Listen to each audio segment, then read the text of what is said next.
YouTube, what's up? This is Ben from ShouldIGetIt.com. If you're new to the channel, welcome. Please make sure to subscribe. I assume you own or want to own a Mark 6 GTI like I do. This is my 2012. It's a 4-door DSG, and it has $10,500 or so in mods in it. $3,000 are cosmetic, including the tires. $7,572 are on performance mods, which I'm going to talk to you about in this video. I'm going to talk to you about the breakdown in terms of power performance, suspension mods, and then braking mods.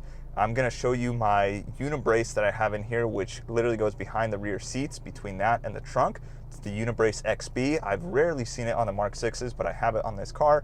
And then I'll tell you about stuff like the Cobb Accesport and things like that. But again, if you haven't subscribed, please do. I make videos on my Mark 6 GTI, my other cars, and also I have a series called Answered, where I review exotic cars with the owners of those cars and have them answer questions. What are their favorite things, least favorite things, etc. Now on to the video. Let's talk about the car itself as a daily driver first, and then I will actually pull over and read you the list and walk you through the mods, because there's so much going on with this car. So, as you can probably hear and see, the car is fairly bumpy. That is due to a lot of the suspension upgrades done on this car. It also even has density mounts and motor mounts and all that stuff, which we'll talk about in a second, which makes it a little bit firm for the street, I must say. The first thing passengers say when they get in this car, whether it be friends or family, even other car enthusiasts, are like, wow, you have a bumpy ride.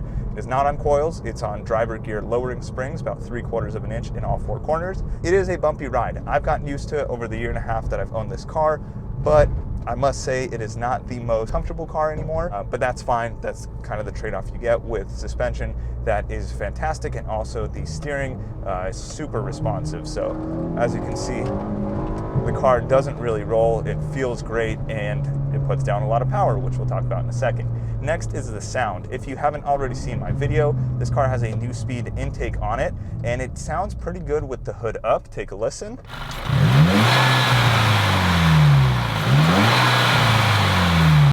But once you put the hood down, even with the sound insulation removed, you can't really hear the turbo whooshes too much, even when you let off. So here, I'll downshift a second. You can hear it a little bit.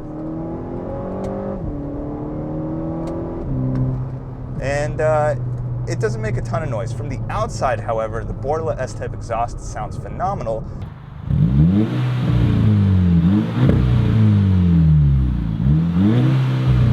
So this car could be a little bit more exciting on the sound, and the only other mod I would do to this car is getting a catless downpipe. The only reason I don't do that is because I live in California, and dealing with smog here is a pain in the donkey, so I'm not going to be doing that. If you haven't subscribed yet, please do. So now let's pull over and we'll get to the voiceover bit where I talk about everything with the car. And if you want to buy it from me, let me know in a comment down below or message me on Instagram at @acarphotographer to buy it. Now let's get into the voiceover and we'll talk about the other mods. Starting with the engine performance category, the total cost here is $3,218 if you were to buy everything new. Firstly, it is the Neuspeed P-Flo intake. This is CARB legal in California. That's really important to pass smog. $309. That gives you a little bit more on the sound, but as I mentioned, not much. Important, very important to get APR intercooler. It is 40% larger than the stock intercooler. This is pricey at $1,029, but I would highly recommend it if you are going to tune the car. And that brings me to the Cobb Accesport. The Cobb AP is $675 brand new. I got mine for around $450 or $500, I believe, from the apguys.com. So check them out. They sell used unmarried Accesports, which is nice. So if you're going to tune the car for more torque and horsepower, I would recommend having a larger intercooler, because my friend Max with his Mark 7, he blew up his engine by running it with no upgraded intercooler and tuning to stage 2. The engine also has motor and transmission mounts from 034 Motorsports. These are the street density mounts, and they're $270 for the pair, and also the VWR subframe mount, which is $214. And on the back, you guys might have seen the video I have on the channel, the Borla S-Type exhaust, which is selling on Amazon right now for $721. Now let's move on to the chassis and suspension upgrades, which were $3,687. That starts with the Bilstein Sport Dampers. These are the B8 dampers in the rear end, $115 per side, so that's $230. As I mentioned, the car is lowered on DriverGear springs. It's 3/4 of an inch lower in all four corners. Not bad. This is actually a cheaper mod at $274. Then I have the Unibrace, which I showed you guys, the XB. It weighs 6 pounds and it fits between the rear seats and the trunk. It is $544. My two gripes with it are, one, it ruins the cargo space in the back. So if you want to move something like a piece of furniture, a desk, a table, something like that, it doesn't fit nearly as conveniently, sometimes not at all, because you have the splitter between the trunk and the rear seats. And also it creaks a lot, really loudly if you have the seats down. So I always have to keep the seats up just because that sound annoys the heck out of me. I also have the Unibrace UB, which is under the center of the car, essentially below the catalytic converter. That stiffens up the chassis even more. That's also $544.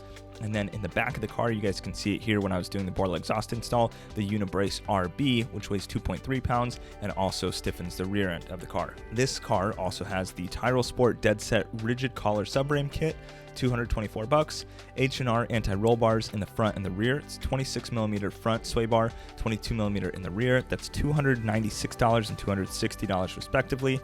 034 density strut mounts, $120. The end links for those sway bars are from 034 Motorsports as well. So the front end links were $272. The rear end links are $184. Then this car has the white line anti-lift kit, which is $232, helps you put the power down. And then this car also has the white line poly bushings kit. It's the W0503 in the front and W0504 in the rear. So all that makes the car really stiff. It makes it handle like it's on rails in the mountains and for autocross. I've never autocrossed it, but the previous owner did, and the cost is $3,687. Now, you have a car that makes pretty good noises, has a lot of power, grips really well. You need to stop it well also. This car has the StopTech slotted rotors and StopTech Street Performance pads in the front and the rear, $465 for that kit. It's also got the Tyrolsport bronze caliper bushings, $100, and the USP Motorsports stainless steel brake lines. So that is $102 for those brake lines. Total cost on the brake upgrade, $667. The performance mods on this car, as I mentioned, $7,572, not including any labor, of course, and also not including the cosmetic mods, which if you watched my cosmetic mods video, you'll know were $2,300, including the Enkai rims, and then a set of Michelin PS4S tires, which I believe sent me back about $900. So the total mods on this GTI right here, performance mods, cosmetic mods, and the tires, $10,572. Let me know what mods you have on your car, if there's anything somehow missing from my GTI, and if you want to buy it, message me on Instagram at @acarphotographer. I'm ready for a new project, something to make more videos on. Thank you for watching, and I'll see you in the next one.